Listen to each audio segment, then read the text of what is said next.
اوس دا یو سلسله ده چې د خلافت راشده او خلافت امویه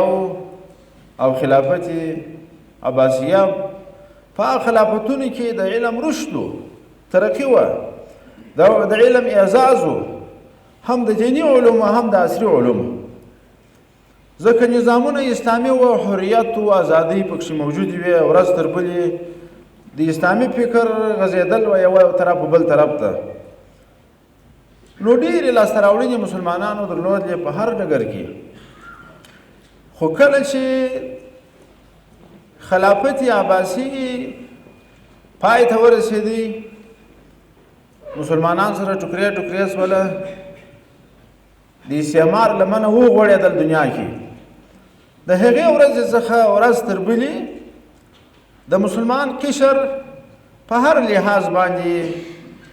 که عصري علوم دي که دیني علوم دي، ورځ تر بلې تنزل و کمزوري را روانه ده. نور به لرې نه پاتې کېږو، خپل افغانستان ته چې راسو، افغانستان کې دا 40 کلن استعمارونه، 40 کاله جریان کې چې کوم استعمارونه یا 100 کاله جریان کې چې کوم استعمارونه راغلي دي، د دغه استعمارو په نتیجه کې زموږ ستاسې دغه علمي و تحصیلي ډګرونو ډېر زیانونه لیدلي دي، ډېرې ستونزې یې لیدلي دي. هغه په دې وجه باندې په یو ځای کې چې استعمار حاکمي، دشمن حاکمي، هغه به کله تا ته داسې نصاب وغواړي چې هغه ستا د وطن و، ستا د ایمان و، ستا د